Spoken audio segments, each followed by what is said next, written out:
Rex Stout's Nero Wolfe.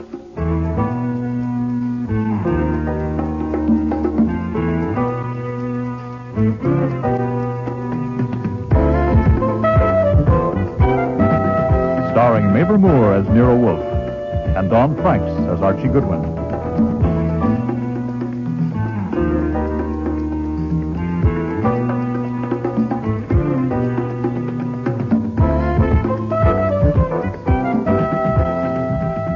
Today's episode, The Cop Killer, with special guest stars Jackie Burroughs, Brian George, Arch McDonald, and Marion Waldman.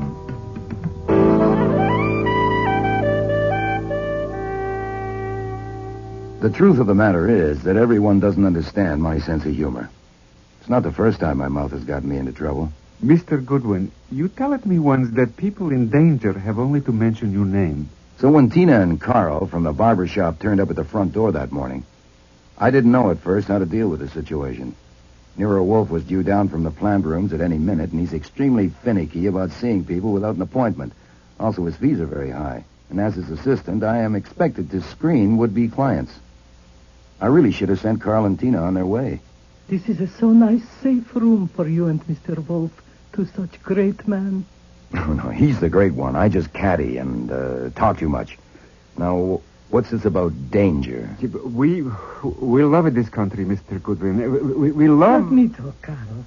We do love this country, Mr. Goodwin, and we want to see more of it. But you see, we don't know where to go. I have $50 here. Well, that wouldn't get you too far. Oh, no. The $50, this is for you. What? To tell us where to go. You know our name, Vardas. You know we are married. So there is no question of morals. Only all we want is to do our work and live in private, Carl and me. And we think... Archie, I want to see the germination records of those orchids.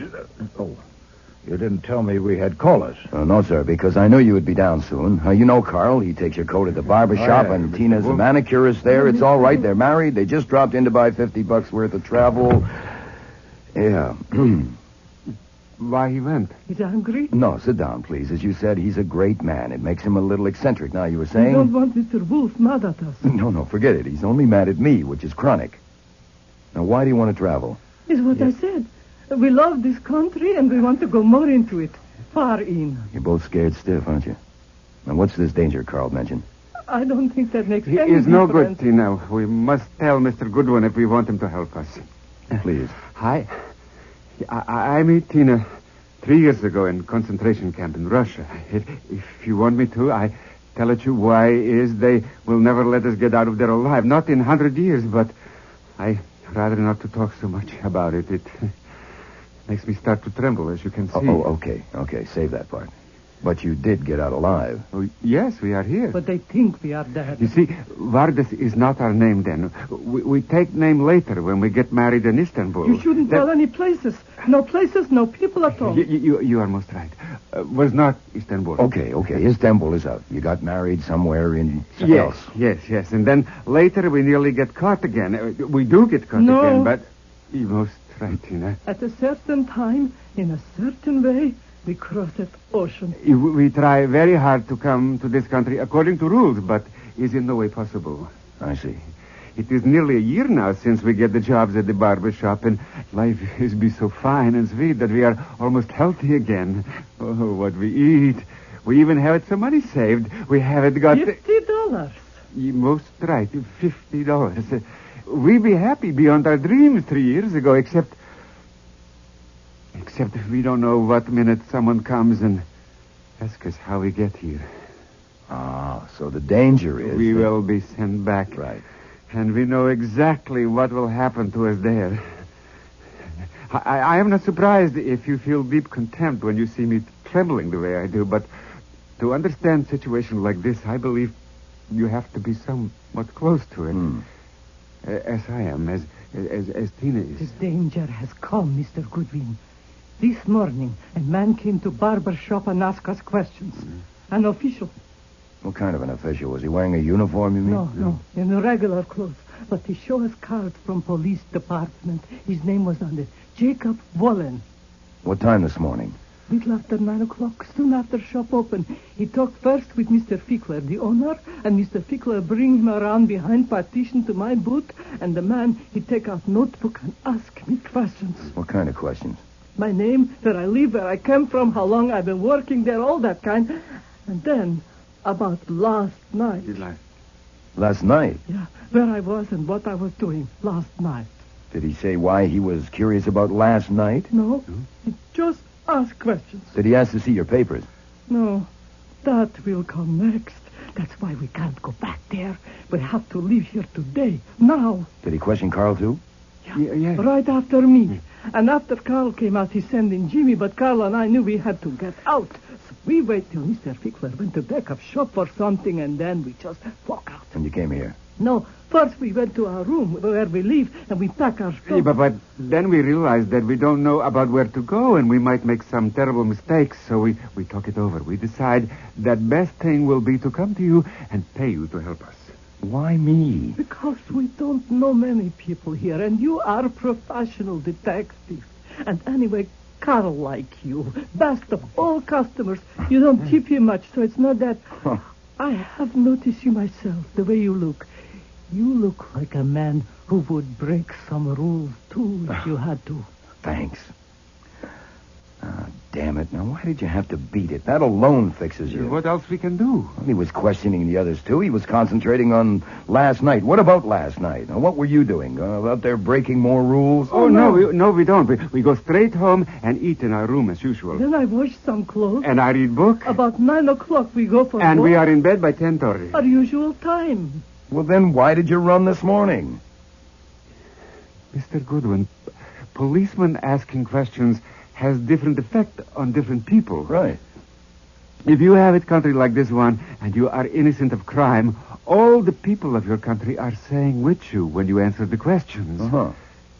But two people alone can't answer policemen's questions anywhere in the world. Takes it whole country to speak to policemen, and Tina and I, we don't have it one. The country we had once, it is no longer a country. It is just a place to wait to die. Only if we are sent back there now, we will not have to wait. Please, Mr. Goodwin, take it $50. Take and tell us where to go. All little facts that will help us. Perhaps you can give us a letter to some friends. It's not going to do any good. Now, if they're really after you, you'd be throwing your money away. Save it for a lawyer. Who are you phoning? Mr. Wolfe, in the kitchen. Yes? Are they gone? No, sir, they got themselves into a mess. I'm putting them in the front room till I get back. Where are you going? You get a shave. You can dock me. All right, you two. All right, in here. And keep away from the window and don't budge from this room till I get back. Oh no. I don't think we can't... Carl? I like him.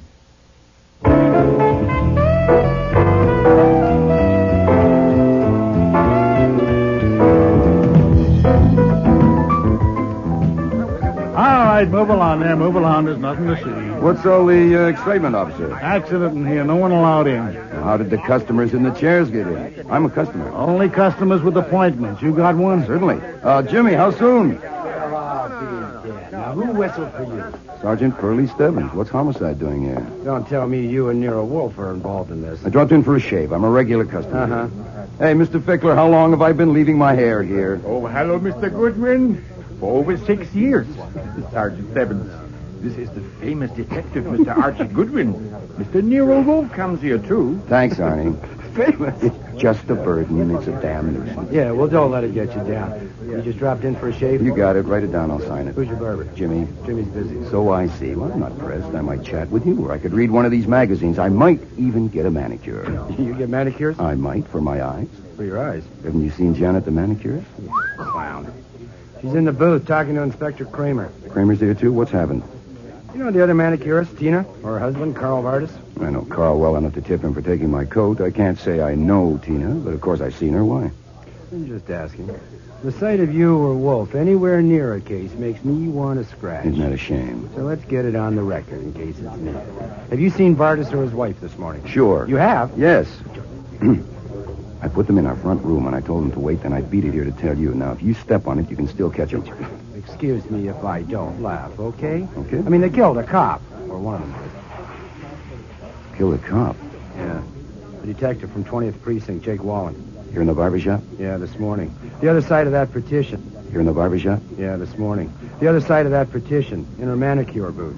Stuck a long pair of scissors in his back and got his heart. This was seen by someone? No, not seen or heard, damn it, but it's very busy in here, and those noisy massage things were going off and on. But you know it's them. Their prints on the scissors or something? Yeah, we'll do all right without prints. They hopped it. You'll do all right without prints. Now, Yeah, wait a we minute. found out where they lived. They packed up and That gone. still doesn't mean they did it. I mean, some people get very scared at the sight of You blood. seem very interested. Why? Excuse me, Sergeant. Yeah? It's my lunchtime. Yeah. I'll just go down to the cafeteria at the end of the hall. Yeah. Hey, Chappie. Yes, sir. Mr. Fickler here is going to lunch. Go along, stay with him. I want to phone my wife. Why not? Stay with him, Chappie. Yes, sir. Thank you. If you settle for Carl and Tina, why does Arnie there have to have company at lunch?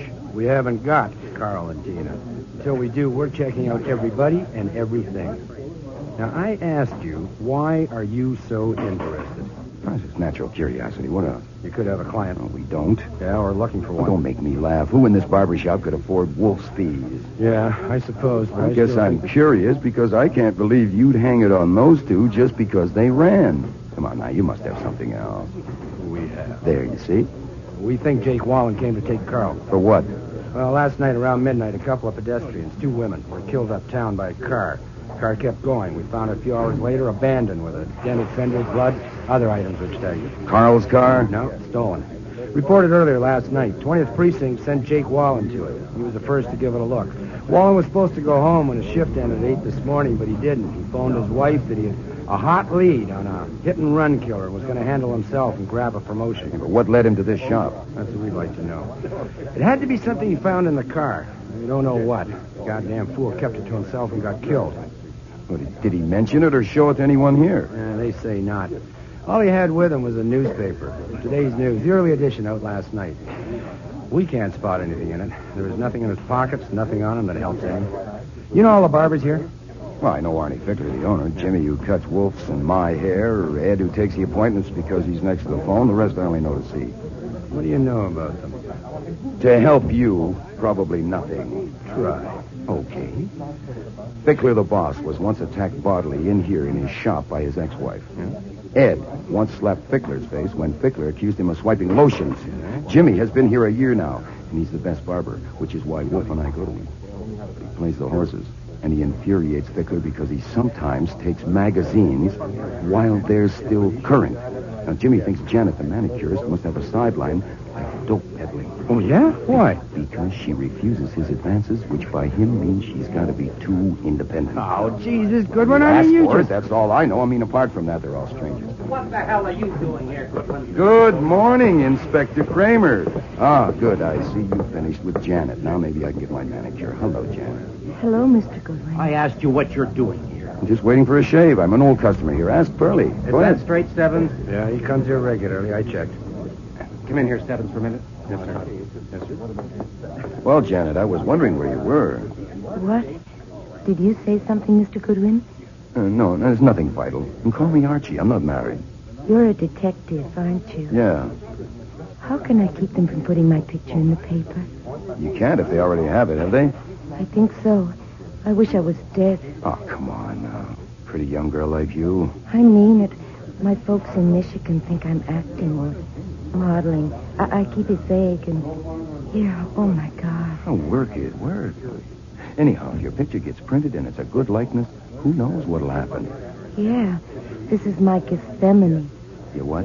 My Gethsemane, you know. I'm not sure. You know, where you have to make a decision. Oh, I see. I see. What was the inspector asking you just now? I only wish I had some guts. Why? What would you do? I'd tell all about it. All about what? All about what happened. You mean last night? Why not try it out on me and see how it goes? How it happened this morning. How I was going back to my booth after I finished Mr. Levinson in Ed's chair. And he called me into Tina's booth and he seized me with one hand on my throat so I couldn't scream. And there was no doubt at all about what he intended. So I grabbed the scissors from the shelf and without realizing what I was doing, plunged them into him with all my strength. And his grip on me loosened. And he collapsed into the chair. That's how it happened? That's what I would tell them if I had any guts. See, I would have to be arrested, and then have a trial, and then... Hold it. Who called you into the booth? The man that got killed, of course. See? The marks on my throat. No, I don't. Too early for the bruises to show, I could say. Good Lord, that would get you top billing anywhere, wouldn't it? That's what I'm saying. Well, then go ahead and tell it. I can't. I simply can't. It'd be so damn vulgar. Yeah, it would be if it wasn't true. About your not being married, I hadn't even thought. There was an article in Collier's magazine last month about career girls getting married. Did you read it? No, I must have missed that one. Oh, that article was silly. I think a girl should get a career established first. That's why when I see an attractive man, I never wonder if he's married. By the time I'm ready for one, these will be too old. See, that's why I wouldn't ask you if you knew anyone in show business, because I wouldn't take help from a man. I think that a girl... Ready, Mr. Goodwin? Oh, good, Jimmy. Just scrape of the face. Did you phone? Huh? Did that fathead forget again? Oh, no. I just got caught needing a shave, that's all. You seem to have had some excitement here, Jimmy. We sure did. Hey, Carl. You know Carl? Sure. He killed a man in Tina's booth. What? Then they both ran. I'm sorry for Tina. She was all right, but Carl, I don't know. Hey, how's that? Too tight? No, it's fine. Jimmy, I'd watch it if I was you. You know, it's a little risky to go blabbing that Carl killed him unless you can prove it. Yeah, well, he had fits. Fits?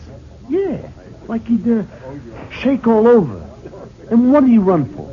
I couldn't say, but I mean, the cops are still poking around here. There's even an inspector. This towel's hot now. Oh, it sure is. Hey, they're after evidence. You gotta have evidence. For instance, they want to know that man who was killed. Did he show me anything, or did he ask me anything about some article from the shop? That would be evidence, see? Yeah. What did he ask you? Hell, what didn't he ask? You'd think I was taking out insurance or something, you know? I told him where to get out. Oh, yeah? Yeah. He asked me what was I doing last night. Do you believe it? Come on. Yeah. No, you didn't tell him, eh? Yeah. He kept on at me, so I figured, what the hell, and told him. Why not? That's my philosophy, Mr. Goodwin. Why not? It saves trouble. As long as my wife doesn't find out, huh? Yeah, all of us in there asking questions. One at a time. Janet was the last. Well, who found him dead? Fickler, 10 or 15 minutes later. Geez, he come yelling out of there. I damn near nicked my customer. How's the razor, all right? It's fine, just fine. Yeah, then the cops come. And it's been nothing but questions ever since. Who went behind the partition after Janet came out? They want to know. I tell them, how do I know? I had a customer at the time. When exactly did Carl and Tina leave? They must have asked me that 20 times. But I can't say and I won't say. Carl did it all right. But they can't prove it by me. They got to have evidence, right? But not me. Good one. Inspector Cramer don't like you being here. Neither do I, Sergeant. Neither do I. Yeah, thank God this didn't happen to be Wolf's day for a haircut. You never would have believed it. Speed it up just a little, Jimmy. Mr. Wolfe hates to wait lunch.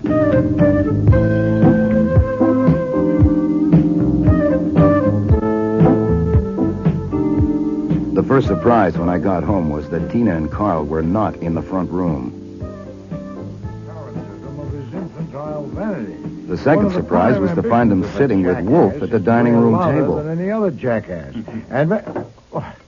You're just in time, Archie. You like veal and mushrooms. I asked the Varders to wait in the front room till I got back. I invited them to join us. I don't sit at my table alone when there are unfed people in my home. Yes, sir, but there's a problem. Yes, Archie? I know you have a paroxysm if I try to bring up business during meals, but 18,000 cops would give a month's pay to get their hands on Carl and Tina, your guests. Oh, indeed. Why? Have you talked with them? No, I merely invited them to lunch. I see. I ran into Cramer and Stebbins at the barbershop. Oh, confound it. Yes, sir, and the rest of their squad that handles only one kind of case. It's quite interesting, really, but first lunch, of course. I'll go and put the chain bolt on. Please dish me up some veal.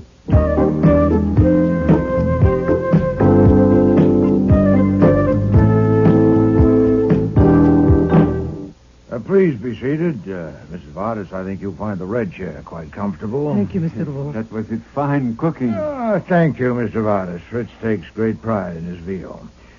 Now then, Archie, what have you gotten us into this time? Us? Yes, I'm responsible for their presence since they were my guests at lunch. Okay, if that's how it is. I did not invite them to come here, let alone to have lunch. They came on their own, and I let them in, which is one of my functions. Having started it, I'll finish it. Carl, Tina, it's dangerous for you to stay here. Now, I know of a safe place up in the Bronx for you to lay low for a couple of days. You shouldn't take a taxi or the subway, so we'll go around the corner to the garage, get Mr. Wolfe's car, and you can drive it up there. Excuse me, you will drive us up there? No, I'll be too busy. Yeah, but I can drive car. I don't know how. Okay, then your wife will drive. Now, you can leave the car. No, she can't. She don't know it either. Well, you mean you can't drive a car? Certainly you can. Everybody can drive a in car. In this country, yes, but we are new in this country. We have never had the chance to learn. You've never driven a car? No, never. No. And Carl? Never. What the devil is this? It has a bearing, as you'll soon see. Now, here's how it is. A precinct detective named Jake Wallen called at the barbershop this morning and began asking questions. Fickler took him into Tina's booth, and he questioned Tina first. Then the others had sessions in this order. Carl, Jimmy, Ed, and Janet. After Janet came out, there was a period of 10 or 15 minutes when Wallen was in the booth alone. Then Fickler went to see, and what he saw was Wallen's body with scissors buried in his back. Carl! No! Oh, no! Oh, Carl, you didn't! Oh, Archie, make us stop. Tina, Mrs. no. Vardis, please. You understand? No. Mrs. No. Vardis. Stop. And that man was killed there in Tina's booth? Yes. Then, of course, this is end for us. But please, I ask you not to blame my wife, because we go through many things together. She thinks I can do things that are not possible for me. But I do not kill that man. I do not touch him. About driving a car. Was that flummery? No, sir, that comes next. Last night around midnight, a hit-and-run driver in a stolen car killed 2 women up on Broadway. The car was found parked at Broadway and 96th Street. Wallen from the 20th Precinct was the first one to look it over. In it, he apparently found something that led him to the Goldenrod barbershop. He showed up there and called the roll as described, with the result also as described. Now, Cramer has bought it that the hit-and-run driver found himself cornered and used the scissors. And Cramer, don't quote me, is not a dope. Now, to qualify as a hit-and-run driver, you must meet certain specifications, and one of them is knowing how to drive a car. Then the best plan would be for Mr. and Mrs. Vardis to go back to the shop at once and submit to Mr. Cramer's questioning. Except for 2 things. What? 1, the fact that they landed will make it very tough. And 2, even though it is settled that they didn't kill a cop, their lack of documents will fix them anyhow. Wait, their lack of documents... Yes, sir, they're in the country illegally. They escaped from a concentration camp in Russia. Confound it. An interesting angle is that you are harboring fugitives from justice, and I am not. I told Pearlie they're here. You what? That's the advantage of having a reputation for gags. You can say practically anything if you handle your face right. Oh. I told him they were here in our front room, and he sailed right over it. So I'm clean, but you're not. If you don't want to call Cramer yourself, which I admit would be a little thick since they were your luncheon guests, I could get Pearlie at the shop, tell him that they're still here, and why isn't he sent for them? It might be better if you let us go ourselves, no? No. There is another alternative to consider. Oh, yes, sir, what? Since Mr. Cramer and Mr. Stebbins are still there at work, they may at any moment disclose the murderer. Oh, I doubt it. They settled for Carl and Tina, and what they're looking for is evidence, especially what it was that led Wallen to the shop. Mrs. Vardis, except for Mr. Fickler, that man questioned you first, is that right? Yes, sir. Did he produce any object? Did he show you any object whatever? No, I'm sure he did not. He had the newspaper in his hand. Yes, he asked about no object, anything in the shop? No. He took nothing from his pocket? No. The newspaper he had, did he take that from his pocket? No, he had it in his hand when he came in from the booth. In his hand or under his arm? In his hand, I think. Yeah, I'm sure. Was it folded up? Well, of course, newspapers are folded. Yes, Mrs. Vardis. Just remember the newspaper as you saw it in his hand. I'm making a point of it because there's nothing else to make a point of, and we must have a point if we can find one. Was the newspaper folded up as if he'd had it in his pocket? No, it was not. It was not folded that much. When he sat down, he put it at the table, and it was the way it is on newsstands, so that's how it was folded. But he didn't mention it? No. And you noticed nothing unusual about it? I mean the newspaper? No, it was only newspaper. What is it, Fritz? Inspector Cramer is at the door, sir. He insists on seeing you. Confound it. Archie, quickly. See our guest to the front room. All right, now hurry, you two. Now, sit there in the corner. Don't go near the window or doors. This time, don't move until I tell you. Is that clear? But... No, there's no but. Is that clear? Yes. Now, bring Mr. Cramer in, Fritz. Yes, sir. Mr. Wolfe will see you now. Well, it took you long enough. Good afternoon, Mr. Cramer.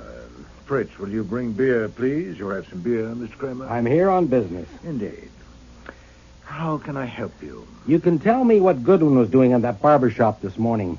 Oh, I understand he went for a shave. Isn't that right, Archie? Yes, sir. I have learned over a stretch of years that when I find you or Goodwin within a mile of a murder, something fancy can be expected. Mr. Let me Cramer, finish. I know you've been going to that shop for 2 years, and Goodwin for 6 years. But the owner, Arnie Fickler, says that in the 6 years Goodwin has been going there, he has never once gone for just a shave. Not once. He goes only for the works. Haircut, shampoo, and shave. So today, 2 hours after a murder, he goes there just for a shave? I don't believe it. Then you don't? I'm not responsible for your credulity quotient. No one would believe it. I don't see how we can help you. I believe that Goodwin went to that shop because he knew a man had been murdered there. Then you believe wrong. Your credulity quotient needs an overhaul. Until I got there, I hadn't the slightest idea or suspicion that a man had been murdered there or anywhere else. Your going there had nothing to do with the murder? Put it that way if you prefer. I'll write it out and sign it for you if you like. I would like. Word it yourself, but say it right. You'll get it. Today. Okay, right now if you want. You know the law about withholding evidence as well as I do. You ought to by this time, the stunts you pulled. You thought that I had sent Archie to the shop on business? I still think so. Then you might as well have an affidavit from me, too. In it, I will say that I did not send him to the barber shop and that I heard and knew nothing of the murder until he returned and told me. You'll swear to that? That's a favor to you, yes. Since you wasted your time, you might as well get a little something out of it. But, Mr. Cramer, I still don't know your real reason for coming here. According to Archie, the murderer is known. And all I have to do is find him. What could you expect to get from me? When I see Goodwin poking around, I want to know why. I don't believe it. Archie, I think you must be responsible for this. Me? How? You're brash. You talk too much. What? It must have been something you did or said. What was it? I don't get it. What did you say to Mr. Cramer? Practically nothing. I just answered a civil question. What did you say to Stebbins? I just asked what was going on, and he told me. And then I told you about it. Not verbatim. What did you say? Nothing. Damn it. Of course Pearlie wanted to know what brought me there, and I took... Oh, wait a minute. Maybe you're right at that. Pearlie asked me if I had seen Carl or Tina this morning, and I said sure. I'd put them up here in the front room and told him to wait, and if he would step on it, he could find them. I knew it. Your confounded tongue. Huh? So that's it, is it, Mr. Cramer? Sergeant Stebbins told you that. He mentioned it. Then why have you waited to pounce? Since Archie has rashly disclosed our little secret, it'd be useless for me to try to keep it. That's what we use the front room for, mainly, to keep murderers in. You're armed, I suppose. Go in and get them. Archie, open the door for him. Oh, certainly. I wouldn't want to stand in the way of justice. There you are, Inspector. I'm scared of murderers myself, or I'd be glad to help. Well, Mr. Cramer... Comedy. I just happened to drop in on my way down to my office. I'll expect those affidavits this afternoon. Whatever you say, just as long as we're not going to be jailed for harboring fugitives. Nero Wolfe's office, Archie Goodwin speaking. Goodwin, is Inspector Cramer there? Yeah, he's here, Pearlie. He just happened to drop in on his way downtown. It's for you, Inspector. Yeah, Pearlie, what is it? When? Bad? Does she know who? Goodwin. Well, why him?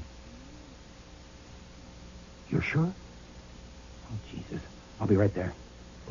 Come on, Goodwin, you're coming with me. What is it? What's happened? The manicure is Janet. Someone tried to kill her. Who? She won't say. She says the only person she'll tell is you. Me? Why me? That's what I want you to tell me in the car on the way. Then come on. She was found on the floor of her booth out cold from a blow on her head. We brought her to, and she can talk, but she won't. She says she won't talk to anybody except her friend Archie Goodwin. How long have you known her? Until today, I merely leered at her. The only chat I've ever had with her was here today, under your eye, huh? But look what it did to her. Is it any wonder my opinion of myself is what it is? Yeah, you've never seen her outside the shop? Never. That can be checked. Yeah. Right now, we want you to get her to talk. Oh, God damn her, she stopped us cold. come on. Hey, hold it. If I'm going to ask her questions, I ought to know what happened. Oh, Jesus, Goodwin. There are only 3 of us left here. I was on the phone. Jaffe and Sullivan were there on chairs. The barbers were working on customers. Someone wanted a manicure. Fickler called Janet. She didn't come. Where was she? On the floor of her booth, out cold. She'd gone there maybe 15 minutes before. Alone all that time? Well, I think all the barbers had gone back behind the partition at least once during that time. You think? Goodwin, I said I was on the phone quite a lot. Oh, gee. How bad is she hurt? Well, not bad enough for the hospital. Doc let us keep her here. She was hit above the right ear with a bottle taken from the supply shelf. The bottle was big, heavy, full of oil. It was there by her on the floor. Any prints? Oh, come on, Goodwin. For God's sake, start at school. He had a towel in his hand or something. It is a barber shop. Come on. Just a minute. What did the doctor say when you asked him if she could have just been testing her own skull? Well, he said it was possible, but he doubted it. Come and ask her. Here's your friend, Archie Goodwin, Miss Stahl. Hello, Janet. Hi. How do you feel? Terrible? No, I don't feel at all. I'm past feeling. Can I have a look at that bump on your head? Oh, if you're careful. Can you tell me if it hurts? Oh. Well, doing your hair is going to be a problem for a while. Who did it? Send them away and I'll tell you. Certainly. You men, come on, get out. What if is? I had been here, this never would have happened. Now leave us. Now, look, Goodwin. Out. Come on, Sergeant. Wow. You sure showed them. Well, it was shocking. You could have been killed or disfigured for life. It could have ruined your career. Thank God you got a good thick skull. I started to scream, but it was too late. What started you to scream? Seeing him? Hearing him? It was both. I was sitting in the customer's chair with my back to the door. I was just sitting there, trying to think, you know. I know. And then there was this little noise behind me, like a stealthy step. Uh-huh. And I looked up, and I saw him reflected in the glass right behind me with his arm raised, and I started to scream, but before I could get it out, he struck. Right. You were sitting in the chair, this chair, with your back to the door like this, right? That's it. I was thinking And like... you saw his reflection in that crinkly glass partition there? Yeah. And you recognized him? Yeah. The glass is crinkly. It'd be hard to get a clear reflection. You're sure you recognized him? Well, of course I'm sure. That's why I wouldn't speak to them. That's why I had to see you. Why did you have to see me? Because of who it was. Who was it? It was that one with the big ears and the gold tooth, the one they call Stebbins. Or they call him Sergeant. Are you telling me that Sergeant Stebbins hit you with that bottle? Well, I can't say it was him that hit me. I think people should be careful what they accuse other people of. I only know it was him I saw standing behind me with his arm raised, and then something hit me. From that, one can only draw conclusions. Yeah, but Janet... Besides, he was rude to me this morning, asking me questions, and all day he's been looking at me in a rude way. Not the way a girl is willing for a man to look at her, because she has to expect that. Yeah, but Janet, that doesn't make sense. Well, does it make sense for Mr. Fickler or Jimmy or Ed to want to kill me? Why would they? Why would Stebbins? I told you. I've never known him to strike a woman without a cause. Oh. What did he have against you? I don't know. When they ask me that, I'll just have to say I don't know. Now, that's what you've got to tell me, how to answer things to reporters. I can't keep on saying I don't know, or why would they print it? What hit you? I don't know. Who hit you? I don't know. Why did he want to hit you? I don't know. Oh, God. I mean, who'd want to read that? What should I say to them? I don't know. We'll come to that. First, No, we ought to settle it right now. That's how you'll earn your 10%. My 10% of what? Of everything I get as my manager. Shake on it. Hey, that's a darn good idea, but I think... I can tell the reporters to ask you about things I don't know. It's called referring them to my manager. Janet, you tell the reporters I'm your manager, and I'll give you a lump that'll make that one seem as flat as a pool table. Oh, but I need some answers to give. Well, just say it's a mystery. People love a mystery. That's it. That's the kind of thing. Oh, I knew I could count on you. Oh, what do I say when they ask me if I'm going to go on working here? Couldn't I say I don't want to desert Mr. Fickler in the time of trouble. Great. That's the ticket. Just came to me. That's the thing that we have to work on. How to handle a reporter. Now, what they like best is to get the jump on the police. Now, if you can tell them something that the cops don't know, they'll love you forever. For instance, now... Yeah? For instance, what? Suppose for a minute that it wasn't Stebbins that hit you. But... Just suppose that it was someone else. Why would someone want to get you? I don't know. Maybe, just maybe, you do know something. But you don't know that you know it. You see what I mean? No. Well, maybe sometime today you saw or heard something, and this person, now let's call him X. X? Yeah, X. And if X knew that you told about it, that would put him on the spot, so that's why he had to kill you. Oh, I get you. You mean a motive. Exactly. It's just like a motive. Now, here's the point. If you can remember what it was you heard or saw that scared X, wow, those reporters will be your friends for life. Now, for God's sake, don't miss the chance. Concentrate. Okay. Remember everything you saw or heard here today and tell it to me now. Right. I don't remember anything. Concentrate. It was probably some little thing that didn't seem important to you at all. Maybe I could say that... No, it's got to be true. Oh. Now, let's go over it again. What time did you get to work this morning? 9:15. I'm always punctual. Swell. Were the others here already? Some were and some weren't. Who was and who wasn't? Good Lord, I don't know. If you're going to expect me to remember things like that, then we might as well just quit. When I came to work, I was thinking of something else. A lot of the time, I'm thinking of something else, so how could I notice? I'll tell you what. I think you're ready. I'm going to send in a reporter. A reporter? Oh, God, I'm not ready. Sure you are. Just use your common sense and stick to facts. Oh, give me a minute. I want to think. You heard. We heard. I had to come up for air. If you shoot her, send her brain to Johns Hopkins. We can find it. Gee. Did she knock herself out? I doubt it. It was a pretty solid blow to raise that lump. You didn't find a prince in the bottle. Bothering about princes, but neither. You better pick someone good to be that reporter from the Gazette. Can I go home now? No, she might insist on seeing her manager again. Oh, come on. Oh, well. I'll have to call Mr. Wolfe and let him know. I do work for him, you know. So I dialed the number that I knew best and reported. And then I waited. I waited for nearly 2 hours while they brought in a detective that Janet might think was a reporter. I think he came out even more confused than she was.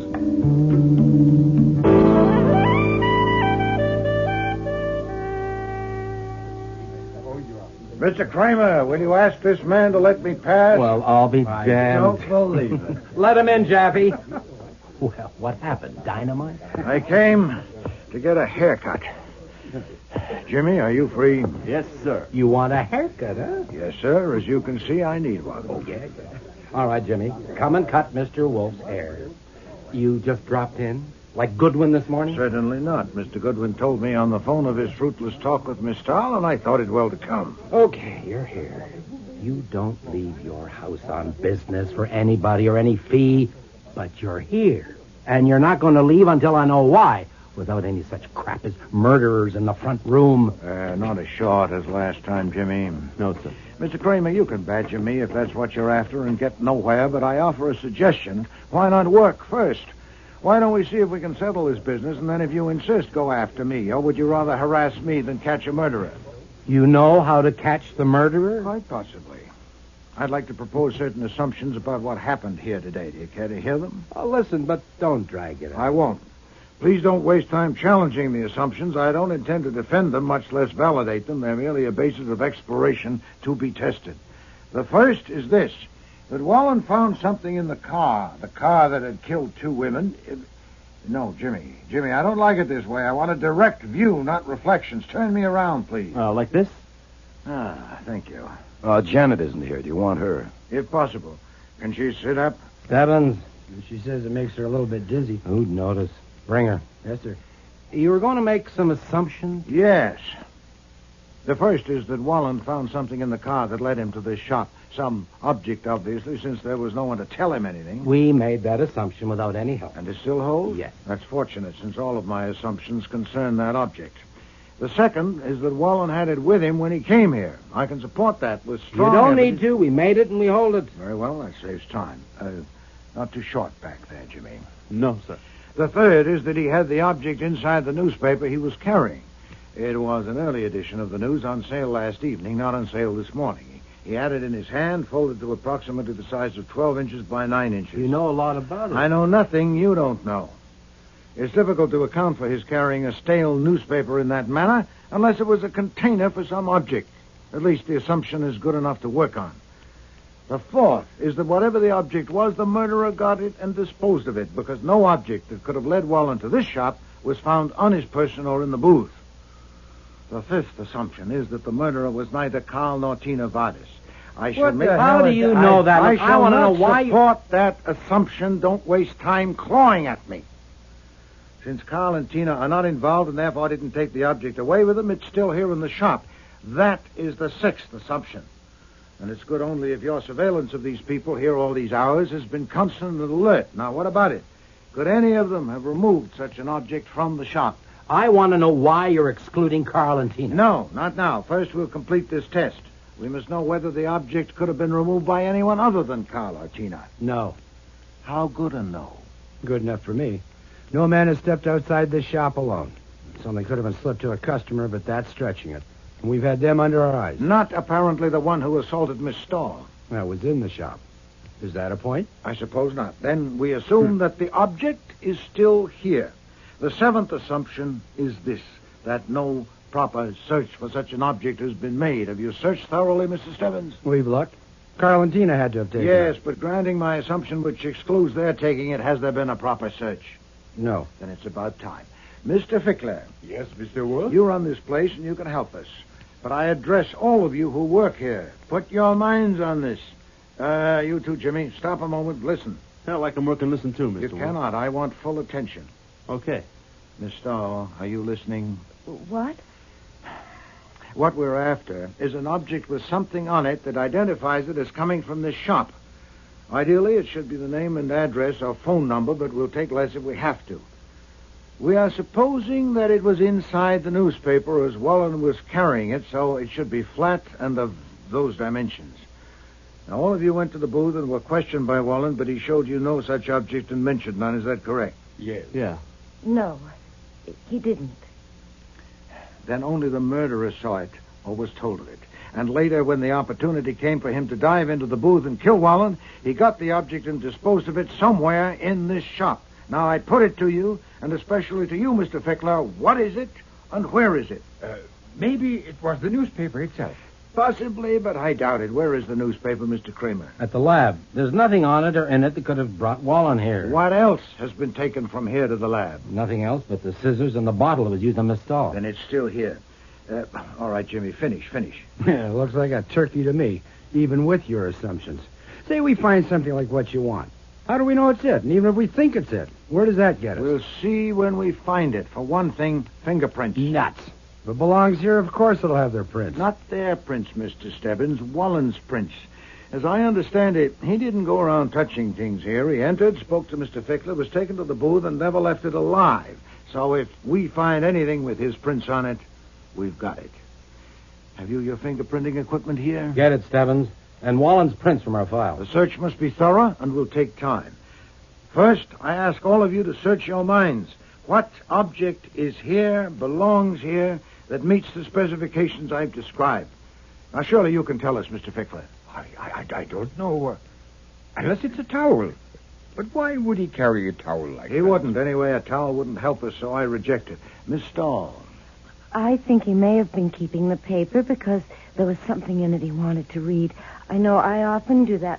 Say it's an evening paper, and I don't have time to... Yes, we'll consider that. Jimmy? I don't know a thing like that in the store, Mr. Wolfe. Not a thing. Hoy! Either you have no brains at all, or they're temporarily paralyzed, or you're all in a conspiracy. I am looking straight at such an object right now. What? Where? On that table. The magazine? Of course. You subscribe to them, Mr. Fickler. They come through the mail. Then the name and address is on them. That Time magazine, for example, the addressee is on the cover. Surely it deserves examination, and others, too. What if he took it from here and had it in his pocket when he stole the car and drove up Broadway, and in the excitement of his misadventure, he failed to notice it had dropped from his pocket and was on the seat of the car. And Wallen found it there, took it, and saw the name and address on it. Eh? You sent for the equipment and the prints, Mr. Stebbins? Then we ought to be able... Oh, I remember. You remember, Jimmy? This morning I was standing here, and you came in with a hot towel, and you had that magazine. You tossed it under there, and then you asked... Shut up, I asked you you've been stupid fool! it. Too late, What? Jimmy. We all... Get those scissors from him. I don't want anything else to happen. Found it. My barber.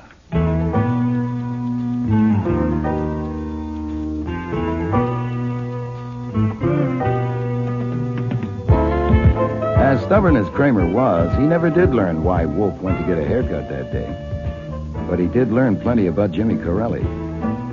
Jimmy was wanted as a bail jumper under another name in West Virginia on charges of car stealing, drunken driving, and assault, to name just a few.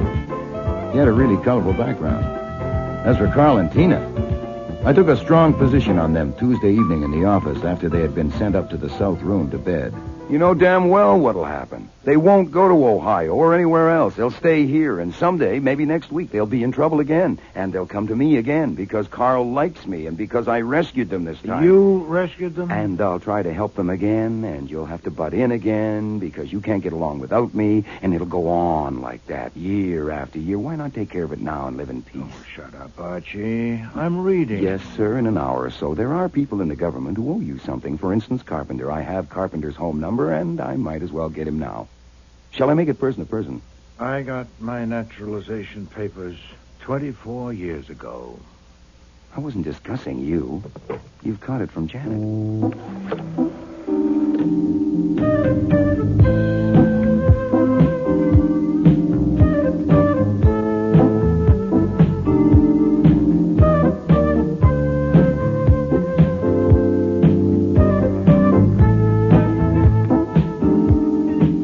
Starring in today's episode were Mavor Moore as Nero Wolfe, Don Francks as Archie Goodwin, and Cec Linder as Inspector Cramer. Jackie Burroughs was Janet, Brian George, Jimmy Corelli, Arch McDonald, Carl Vardas, Marion Waldman, Tina Vardas, Arnie Hart, Mr. Fickler, James Morris, Sergeant Stebbins, and Frank Perry was Fritz. Music was composed and conducted by Don Gillis. Technical operations, John Jessup. Sound effects, Bill Robinson. Production assistant was Nancy McElveen, and casting consultant, Ann Weldon Tate. The Cop Killer was written and produced in Toronto by Ron Hartmann.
What's this?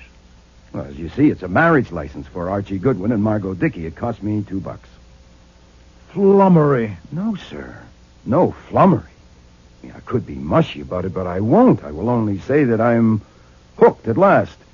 Margot intends to spread the tidings at the Christmas office party, so I have to be there. You are deranged.